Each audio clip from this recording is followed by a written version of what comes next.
right, everybody, welcome back to the Surely You Can't Be Serious podcast. Jason, is this the episode that we start with someone plummeting off of a tall building, or is this the episode that we end with someone plummeting off of a tall building? Well, I guess we can talk about both today. So I guess if you're ready, let's do this. Okay, ready? 1, 2. Whoa.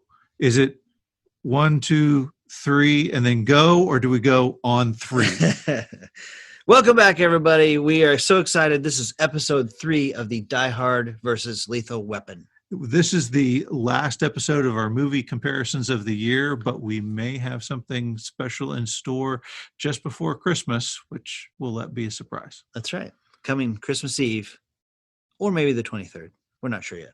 Yeah. Quick shout out to our new Patreon member, Brad Moore. He is the executive producer of today's show. Brad, thank you so much for donating through Patreon. It means so much to us. We can't express it. If anybody else would like to be an executive producer, it's super easy. Just go to our Patreon page. If you wanted to buy us a cup of coffee each month, that'd cost about $5. And that's what you can get in on for these Patreon pages. And then there are more prizes and exciting things that come as you step up the contributions. But anybody who contributes is going to become one of our executive producers. Thank you guys so much. And here we go with episode 3. Giddy up, jingle horse, pick up your feet. All of the tales in Western civilization that have a love story and component have a guy saving a princess, right? Yeah, That's absolutely. just part of it. So, Absolutely. and then we've got death of number 2 in Lethal Weapon, Mr. Joshua, which is preceded by a fight scene, Yes. which is really dumb. It's a little absurd. Yes, it is. It's incredibly dumb, and I love watching it. It's great. Every single time. It is like the oxygen tank in the mouth of Jaws that's just absurd. But if you've come along this far along in the ride, you want that payoff, you're ready for it, and you buy in full tilt. You got Murtaugh refusing to follow the rules just so that Riggs can have his fisticuffs with Mr. Joshua. Yes. But can you imagine coming to the end of that movie, you have Special Forces Killer 1, Special Forces Killer 2, and they arrest him and take him without a fight? No way. Right. So Riggs asked him if he wants a shot at the title.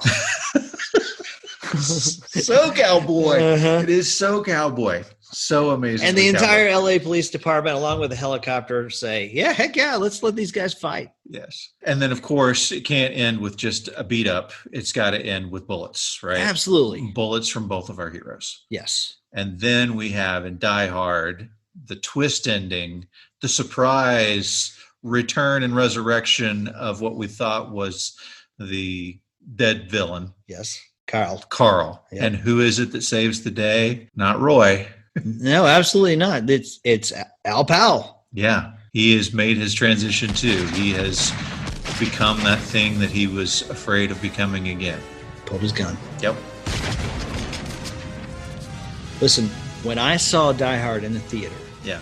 and I'm not exaggerating, people stood and cheered. Yeah. Stood and cheered Yeah. in a movie Yeah. when Al Powell pulled his gun. Yep. Because it's freaking awesome, right? Oh, it's freaking awesome. The guy who you just think is the fat Twinkie eating, can't drive a car cop is ultimately the guy who saves the hero in the movie. Without a doubt. I love it. Yeah, me too. And that brings us to the end. Happy endings in both movies. Happy ending for Die Hard. You get kiss in the window of the limo as they drive away into the sunset. I realize it's not into the sunset, but it looks like it, right? It could be. It's Absolutely. the sunrise almost. And you get that great line from Argyle. If this is their idea of Christmas, I got to be here for New Year's. Right. While it's snowing bearer bonds. Right, because it doesn't snow in L.A. No. It's Snow's fantastic. money. Yeah. It's fantastic. Now, the ending for Lethal Weapon, unsurprisingly by Shane Black, was not supposed to be a happy ending. It Right. was a parting of ways. We're not going to see each other anymore. But by the end of the movie, they said, no, we can't do that.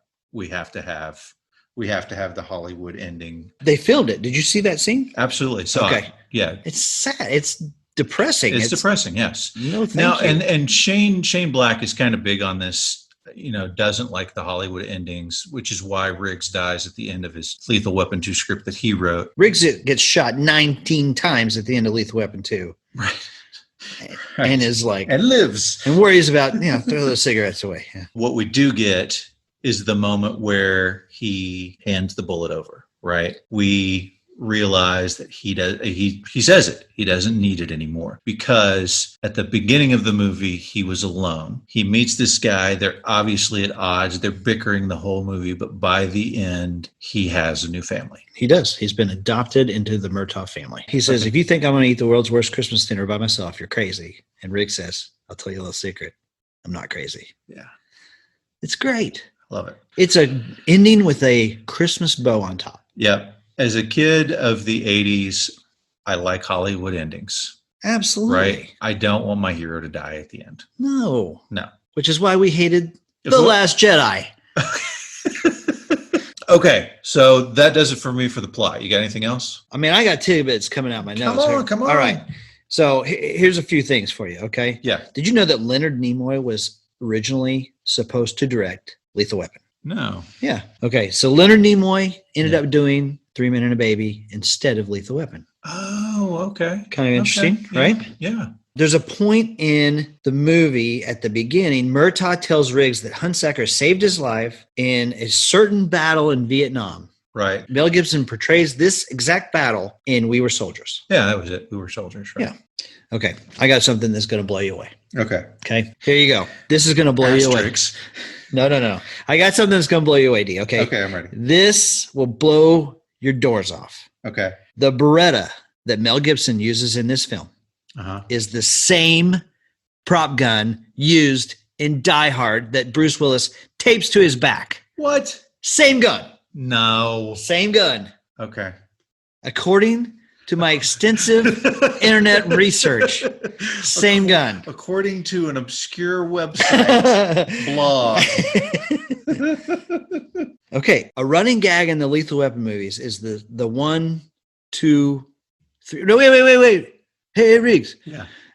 1, 2, 3, and then go, or 1, 2, like 3, right? It's this running gag. Part 2, yes. But it starts between Riggs and Murtaugh in part 2. Yes. When Murtaugh's on the toilet. Yes. Toilet bomb. Toilet bomb. But if you'll go back to the beginning of Lethal Weapon, when they are singing Silent Night, when the cops are singing Silent Night, oh my, so bad. they can't figure out when they're going to start. That's right. Yeah, that's right. I forgot. I noticed that as I was watching it this most recent time. It wasn't until this most recent time, but they're like, wait. The cops keep starting too soon. Yeah. Right. A couple of things on Die Hard that you may not know. Yes. Hans, Booby. Hans, Booby, I'm your white knight. Improvised line by Ellis. Ah, that's totally great. Improvised. So when you see Hans's reaction, when you see Alan Rickman's reaction, it's genuine because he was not expecting that line. I must have missed 60 minutes. What are you saying? Let's talk about Ellis for 1 second. Okay. He is the biggest sleazeball, cokehead, scumbag. Right. Here's something that I have a theory on. You ready for this? Yes. They make this big to-do about Ellis. They crack open a Coke can, pour it, fill it up. He's drinking it. Okay? Yeah. Here's what I'm thinking. Yeah. I think Ellis asked somebody there if they had any Coke. That is probably right. That's probably right. And they went and got him Coca-Cola. Here's one for you. Okay. So they brought in Steven D'Souza to add additional lines, try to get some humor in there. Yep. He first meets Bruce Willis. They're only 5 years age difference. Steven D'Souza is 5 years older than Bruce Willis. Okay. And they start talking and they realize that they grew up in the same area. Oh, by the way, most German actor in this movie, Bruce Willis, because he was born in Germany. But he was raised in New Jersey, which is where Steven D'Souza was raised. They knew some of the same hangouts. They're having a good time. They start talking about old TV shows that they liked. And one of the old TV shows that they liked was Roy Rogers. Call me Roy. Yeah. And they both start talking about yippee-ki-yay and how much they like that line. And D'Souza says, I'm going to get that in the movie. Somehow I'm going to get that in the movie. And so that's how you get the yippee-ki-yay in the line. That in the is movie. fantastic. Yes. Let's talk about that line for a second. Okay, go ahead. Okay. We are a PG-13 podcast. We're not going to say the big MFer, so don't turn us off. Okay. But that line, Yeah. Bruce Willis drops it like a friggin' atomic bomb. Okay. So like whispered, subtle, brilliant. Yes. He sprinkles F words throughout Die Hard. Okay. Uh-huh. They're all over the place, but this one is a freaking cruise missile, right? Uh-huh. And he says it with such cool and such style. Yes. And it's one of the greatest movie lines of all time that I can't say on this podcast. Yes. Yippee-ki-yay, Yippee-ki-yay, mother. MFer. Yeah. Yeah. It's so good. So at one point they had been filming all day long. Uh-huh. D'Souza goes home. As soon as he walks in the door, it's 2:00 in the morning. As soon as he walks in the door, Joel Silver calls him up and says, "You got to come back." He's like, "What? Why?" He goes, "These morons built the vents to spec. So they had this whole plan that Bruce Willis is supposed to crawl through the vents, but instead of building them big enough for him to go through, they build them as normal size vents, which is why you have this tight enclosed moment."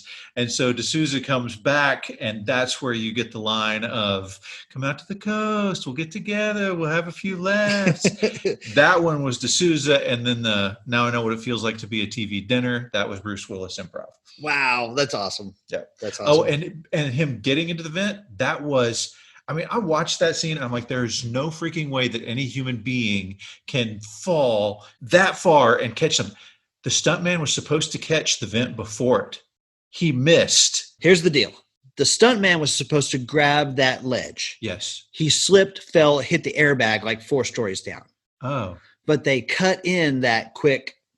Oh, where he barely misses. Yes. Oh, like he hits it, but then You can tell that guy falls. You can see it clear as day. He is plummeting. Yeah. But they are like, no, we can still use that. We'll just Cut at that just moment. Cut to his fingers. to his fingers. Yeah. Okay. That makes sense. Hey, did you know there's one scene in particular? Bruce Willis wears fake rubber feet Oh, yeah. so that he can run across the glass. Yeah. Shoot the glass. Why does he speak to him in English? They're both supposed to be German. He says something in German. Carl doesn't understand. And so then he says in English, "Shoot the glass," because he's not talking to us. He's not talking to He's them. talking to the audience. He's talking to the audience, right? So good. I got to say that I love in both of these movies that you get your exposition through the arguments of the characters. Okay.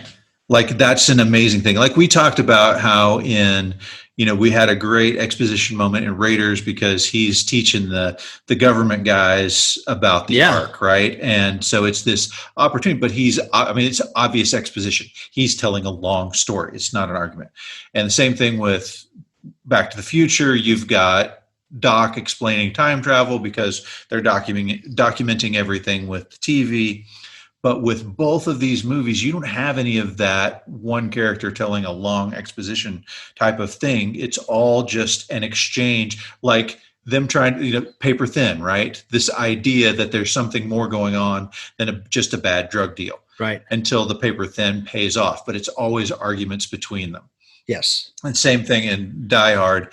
It's the arguments between Hans and John or Roy or whatever. It's the arguments between Dwayne T. Robinson and John or Al Powell or those conversations that really informs the audience about what's going on. I thought that was a great way to write a script in both circumstances. Yes. Okay. Couple of little tidbits on Lethal Weapon. Danny Glover and Gary Busey appear again together in Predator Part 2. Yep. Okay. Here's one of the things I wanted to mention to you. There's a couple of setups in Lethal Weapon 1 that come to fruition in Lethal Weapon 2 that I want to mention briefly, and then maybe we can get into sequels a little bit. Yeah. There is a bumper sticker that's taped to the Murtaugh refrigerator that says, "End apartheid." In Part 2, the bad guys are South African. Also, Riggs's wife, Vicky Riggs, Victoria Riggs, she was killed by the South African bad guys that you find out that in Part 2. Yes. So, Okay. Do we want to talk about sequels real quick? Yeah, go ahead. Let's talk about sequels. Here's an interesting thing. I talked about how Bill and Ted Face the Music starts off kind of slow. Yes. I don't really think about it, but that kind of was the way movies started out until Lethal Weapon 2. Lethal Weapon 2 is really, if I'm looking back, it's the first movie that I can think of where you start in the middle of the action, and it's fantastic. It's not like you just start at an adventure. You're in the middle of a car chase. Yeah. Like the opening title sequence, Riggs is pounding the ceiling. I love this job. Yeah. It's full throttle right out of the gate. Yeah. Lethal Weapon 2 has a lot more humor. Mm-hmm. It's leaning on that chemistry between those two actors. Yeah. And it's absolutely fun. You still have Crazy Riggs. It's way more funny. It's funny. It's certainly got it's way dark in spots. Yeah. Yeah. I mean, you've got the death of the hot South African girl. Yeah. I can't remember her name, but anyway, Which I don't know if you know this or not. You can Google deleted scenes for Lethal Weapon 2. show her mispronouncing her name. Yes. Mispronounces her name like 5 times. Yes. Yeah. You could also see a original ending where she's having Thanksgiving dinner with Riggs and the Murtaughs. Oh, She lived wow. the first time through, Oh, wow. but they changed it because they wanted Crazy Riggs to come out. You So got to get crazy. Yeah, that's right. That's right. anyway, Lethal Weapon 2, love it. Yeah. Lethal Weapon 3, fun. Is that the one with Jet Li? No, that's 4. Okay. That's the one where we get Rene Russo for the first time. You get Rene Russo in Uh-huh. part 3. She's introduced. But in part 2, you get Leo Getz introduced. Which is Joe Pesci. Fantastic. Fantastic. Yeah. When I asked my wife what her favorite part of Lethal Weapon was, Yes. all she could tell me was Leo Getz lines, right? Yes. Okay. No, they F you at the drive-thru. Yeah. Right. Okay. And then it progresses. So 2, 3, 4, you have Jet Li, and you. By the way, sorry, before we go too far, that Leo Getz part was originally written for John Lovitz. Oh, The character was based on something they saw in Three Amigos. John Lovett's part in Three Amigos. They saw that, and that was the inspiration for Leo Getz' part. They wrote Wow. it for John Lovitz. Joe Pesci is etched into our memories. love that character. Yeah. So 2, 3, 4 of Lethal Weapon. You yourself just said you kind of mishmash them because they're all great. Right. I mean, great is a strong. They're all fun. Are we going to talk about 5? Let's talk about 5. 5 is in the works. It's 2020. Mel Gibson is 64 years old. Well, what's Danny Glover? If he was 50 and 87, that means he's 83. Dick Donner is 90, and he's doing it. Good for him. You ready for a Lethal Weapon 5?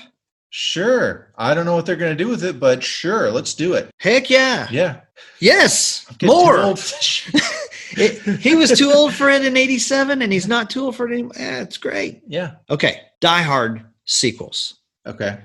Die Hard Part 1, one of the greatest action movies of all time. Arguably the perfect action movie. I'm not going to argue against that. Yeah. Part 2, Good. good. Very good. Again, you trade in your German mercenaries for your American mercenaries. You got a couple of bad guys to be concerned about. You've got the confined space again, You which do. is right. Yes. I mean, it is another Die Hard. It for sure is. Yes. A step down, but who wouldn't step down from a 10? Right. I mean, it's still a very good movie. yes. Okay. Part 3, Die Hard with a Vengeance. it's good. It's good. It's okay. It's okay. He's running around New York City trying to figure out clues. Simon says this, do that, and this. That was written as a Lethal Weapon sequel. What? Die Hard with a Vengeance was originally written as a Lethal Weapon sequel. Oh my gosh. Wow. So there you go. So Shane Black tells a story about he did the rewrites for Last Action Hero, Okay. right? The last movie that I walked out of. Right. Yes. And what I understand is John McTiernan rewrote the rewrites, which is why you have such a terrible movie. And so it comes out, and obviously everybody felt about the same way that you did. Yeah, it was not a well-received movie at all. And so they have their after party where everybody can't talk about the movie. Like, well, this food sure is good. and so Shane Black tells the story of how he, like, after that is over, he and Arnold and John McTiernan are sitting there having a beer together. I just can't even imagine that, but talking about it. And basically they changed the subject to Die Hard with a Vengeance. And John McTiernan starts smiling again because he was totally defeated after Last Action Hero did so badly. But he came back to direct Die Hard with a Vengeance. What about Die Hard 4 and 5? I didn't even watch it. They're crap. Yeah. They're crap. Yeah. Well, here's what happens. He turns into the invincible hero, right? Yeah. He went from a flawed hero, which we love and can identify with, to Superman. Who isn't.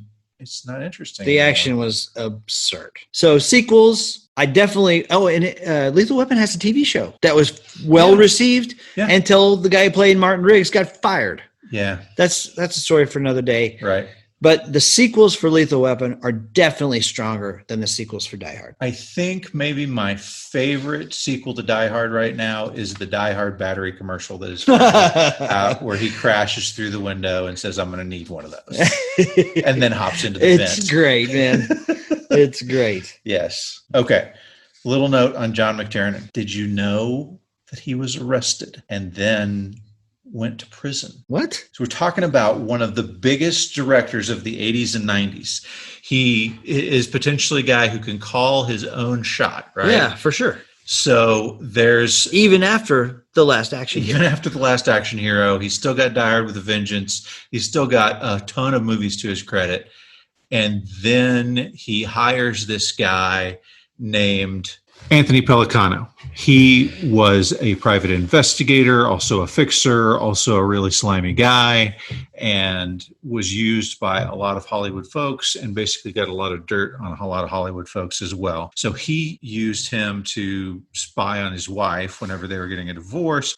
And then he also called him back up again whenever he was directing the movie Rollerball, because he was worried that this producer on Rollerball was trying to sabotage him. And so he wanted to have this guy check and make sure he wasn't sabotaging him. Well, this guy's tactics were not legal. Okay. In the strictest sense of the word.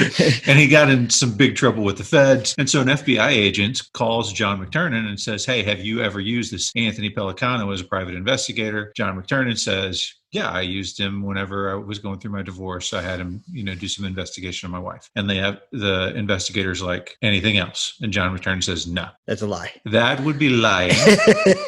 And that would be lying to a federal officer, which is a felony offense. And so ultimately, I don't want to go into the big story of it, but, he agreed to do 4 months and then he withdrew it and then ended up doing 12 months in prison, filed for bankruptcy while he was in prison, Wow. lost everything. I mean, it's Gosh. huge deal for this guy who's like at the top of the wave. I mean, it's just crazy that somebody at that position could lose it all. It's tragic. It is. The guy who directed Predator, the guy who directed Die Hard, Last Action Hero, Hunt for Red October, this guy went to jail and lost it all. Yeah. Okay. Let's talk composers. Okay, before you do that, I got one little tidbit that I wanted to throw in, and then I forgot to do it the other day. When John is plucking glass out of his feet, Al Pal is like, "How you doing?" And he makes the comment, he says, "All things being equal, I'd rather be in Philadelphia." Yes. Okay, I've heard this quote my entire life. I knew it was referencing something, but know I it. didn't know until I started looking. I know it. Okay, what This is one of those things. This is the trivia card I would get. I know this. This is the last words of W.C. Fields.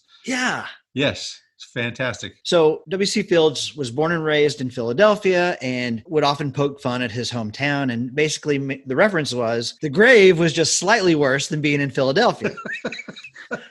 But the interesting thing, so this is a famous W.C. Fields quote. Yeah. President Reagan, after he was shot, he wrote on a note, they said, "How you feeling?" He said, "All in all, I'd rather be in Philadelphia." Ah, it's fantastic. Okay. So let's talk composers. Okay. Except that we're not going to talk composers. We're going to talk composer because it's the same guy for both movies. So Michael Kamen is a guy who has a huge library of film work. I mean, it's amazing. And he's not one of those ones that pops up like Hans Zimmer or John Williams or any of those guys, the I did not know his name before we started looking into this. But it's huge. His music work is huge.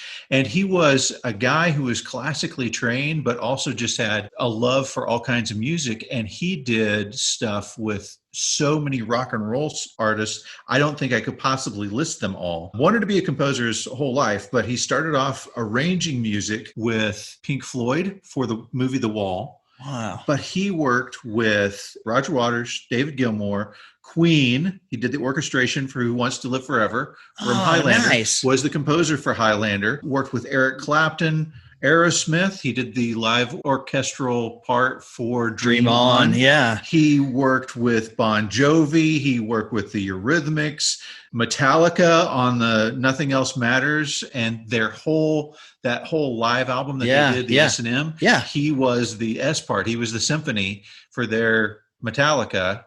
That's huge. Fantastic. Why have we not heard of this guy? I don't know. He passed away like in November 18th, 2003 of a heart attack, but he got called on to work on Lethal Weapon. And he said, no, I'm not interested in action movies. I don't like action movies. I don't want to do them. And I think it might've been Eric Clapton that persuaded him to become involved with the movie, because you've got two themes going on with Lethal Weapon. You've got the sax theme. Yep. Sexy sax.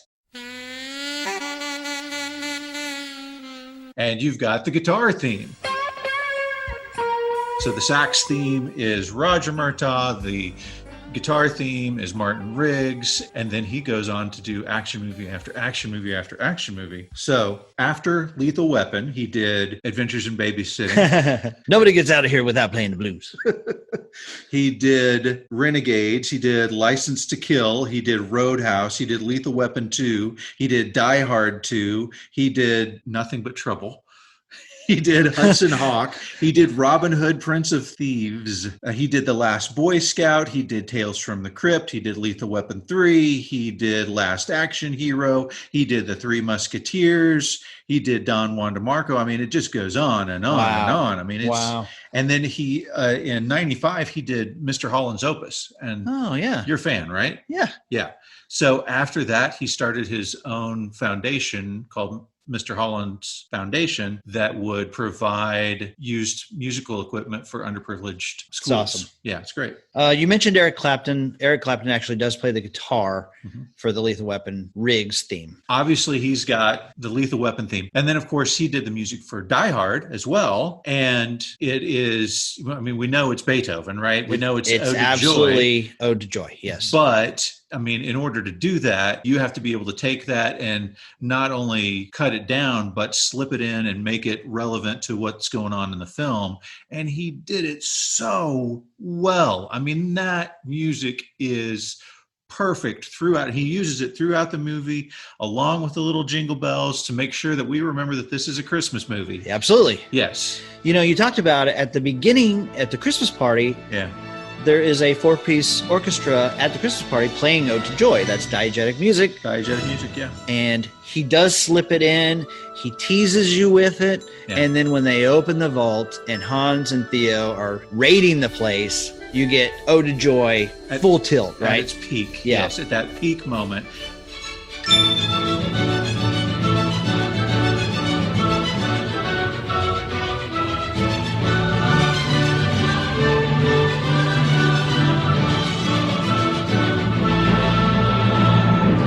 And then what does he say? Merry Christmas. It's time. Okay. We've been waiting. Yeah. It's time. We got to talk about it now. Okay. So here's the deal.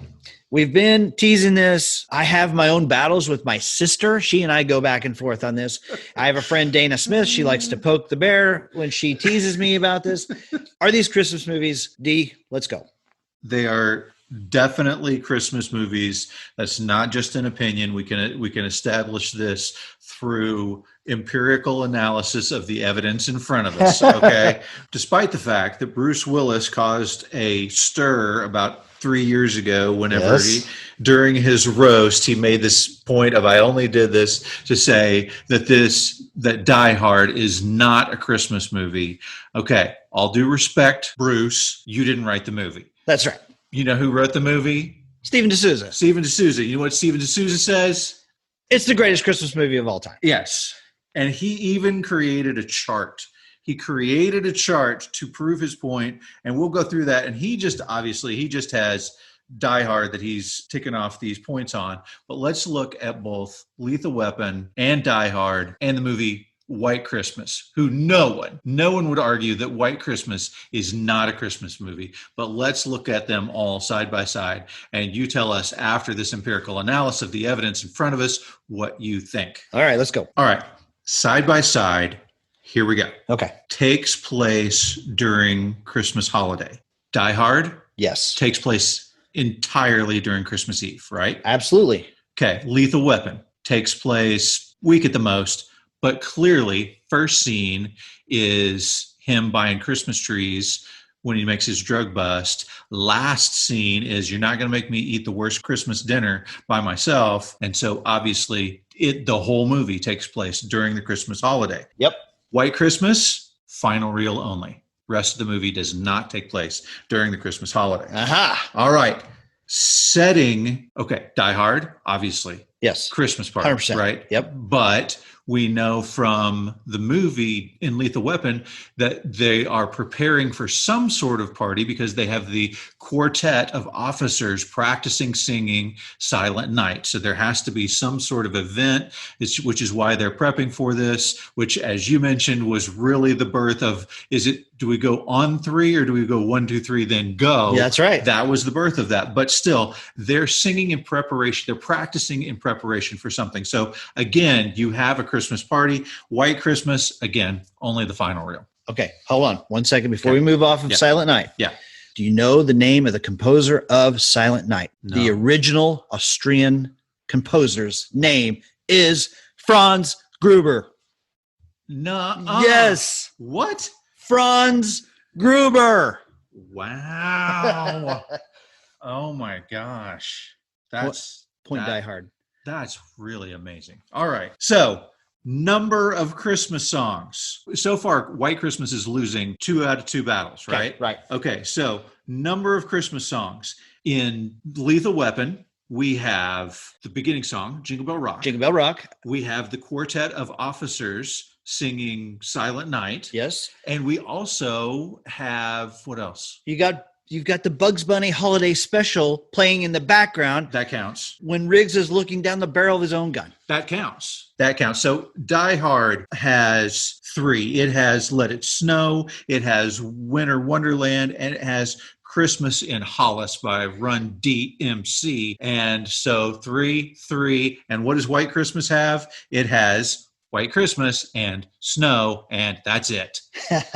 Again, 3 for 3. White Christmas is losing to both Die Hard and Lethal Weapon as a Christmas movie. Now, at this point, Steven D'Souza gets a little bit weird. He gets like he's talking about the party venue being threatened, and Die Hard is by terrorists and White Christmas is by foreclosure. I think that just makes the point that Die Hard's more exciting, not necessarily that it's a better movie. And then he mentions that, the German ringleader is Hans Gruber in Die Hard, and in White Christmas is Hitler. And so the point goes to White Christmas on that one. Again, for weighty value, but not necessarily for Christmas. But if we're looking at Christmas stuff, really, then what we have to look at, this is the key, Christ-like sacrifice. Lethal Weapon. Mel Gibson is hanging by his hands after being tortured and refuses to talk in a sacrifice to save his partner and his daughter. Obviously a Christ-like sacrifice. For sure. John McClane, running barefoot across the glass, has his feet pierced in order to save his wife and the rest of the people. Again, obvious Christ-like sacrifice. What's the sacrifice in White Christmas? Danny Kaye has to upgrade Vera Ellen's train ticket. I'm going to say without question that both Lethal Weapon and Die Hard beat White Christmas without any hesitation as Christmas movies. This is not a fight. This is an execution. I've got a few other things to throw on the pile. Okay. Throw it on. All right. So Die Hard is essentially about a husband and a wife desperate to get their family back together for Christmas. Yes. Okay. Lethal Weapon is all about a family taking in someone without a family. It's an adoption. Yep. Okay. Yeah. There are gifts given in Lethal Weapon and Die Hard. Okay. Yeah. The gifts given in Die Hard, Uh-huh. the Rolex, Uh-huh. McClane gives his gun to Hans. Yeah. Okay. He Okay. then takes it immediately back. Yeah. And no bullet. Oh, no bullets. What do you think? I'm having stupid Hans. Okay. The bad guys give themselves the biggest Christmas present of the movie. Oh, yes. And then McClane gives himself his own gun at the perfect time, wrapped with season greetings gift tape. If that doesn't tell you Christmas, when the camera pans back and you see a gun taped to his back with the tape saying season's greetings on the tape, and the music is going ching, ching, ching, ching, Oh, ching. it's fantastic. Yeah. Tell me again, it's not a Christmas movie, Hey, Bruce. Lethal Weapon, at the end of Lethal Weapon, Riggs gives Roger a gift-wrapped holotip bullet. He actually gives it to Rianne. She's like, it's a bullet. He's like, yeah, it's a bullet. What he's saying is, I'm not suicidal anymore, thanks to you. Right. That's Christmas spirit, is it It's not? Christmas all over the place. Okay. And then you have tons of Christmas references like, 'twas the night before Christmas, you know, Yep. Theo. Hans even says, it's Christmas time, Theo. It's the time for miracles. Yes. And then, of course, you have, now I have a machine gun, ho, ho, ho. With the Santa hat on. With the Santa hat on. Absolutely. And then Lethal Weapon, you've got Christmas lights, you've got the Christmas tree, you've got the Christmas fight in the front yard. Oh, wait. Is that just my family? No. Yeah, everybody has a front yard Christmas fight. Everybody. Lethal Weapon has Christmas trees, caroling, presents, snow. Those girls were messing around with snow. Yeah. And Die Hard, it's snowing the bear bonds. It's snowing at the bear bonds. end. Absolutely. Music, as you said, John McClane's wife's name This is the key.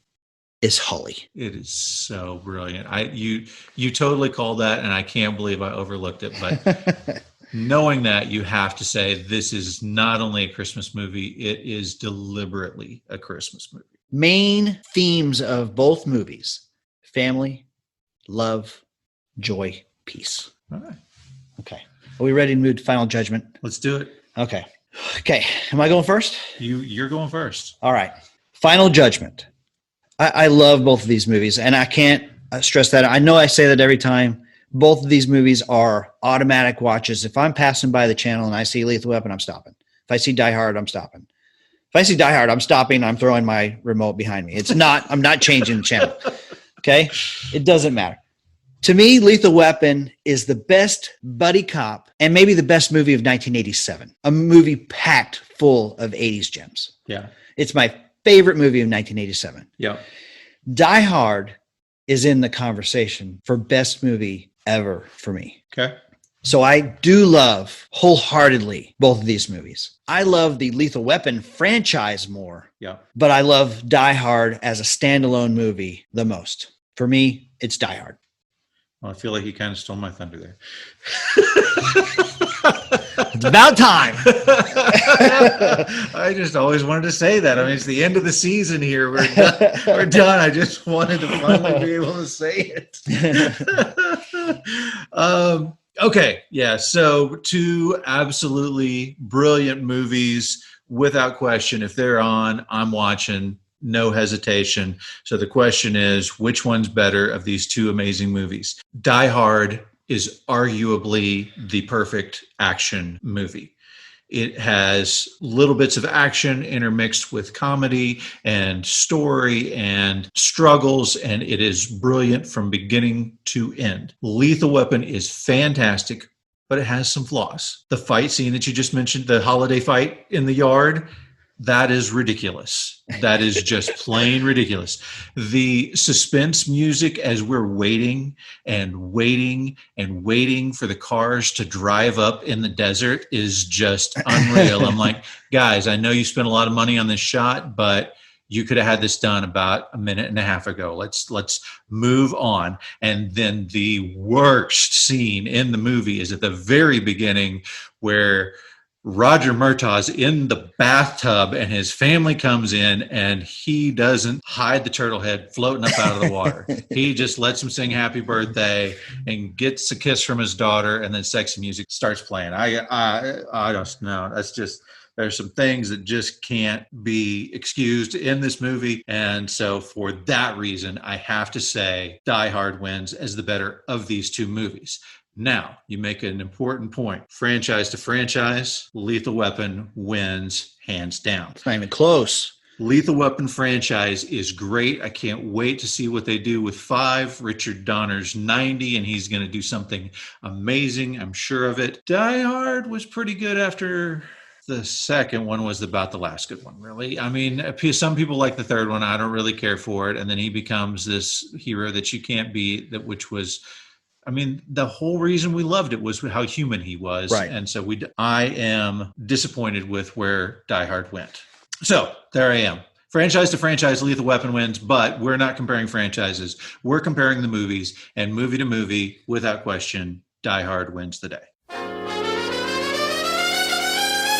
Oh, the weather outside is frightful, but the fire is so... Best Christmas movie of all time? Ooh, that might be pushing it a little bit. Let us hear from you guys. What is your favorite of these two, Die Hard versus Lethal Weapon? Tell us what your favorite Christmas movie is of all time. Yeah. Maybe you're a Christmas vacation guy, or maybe you're an elf guy. Yeah. Or girl. Yeah. Guys, we're at the end of season 1. We've covered so many movies, so many albums, so much stuff. Write in and tell us what's your favorite. Write in and tell us what you want to see. We love hearing these things. We've got guys who have supported us on Patreon. We have got guys who communicate constantly with us via email, via Facebook, via Twitter, and we love it. Keep doing it. Come in, join the conversation. This is what we do it for, is to make connections with folks like you. Jason, Merry Christmas. Merry Christmas. We will see you all next year. Let it snow, let it snow. When we finally kiss goodnight, how I hate going.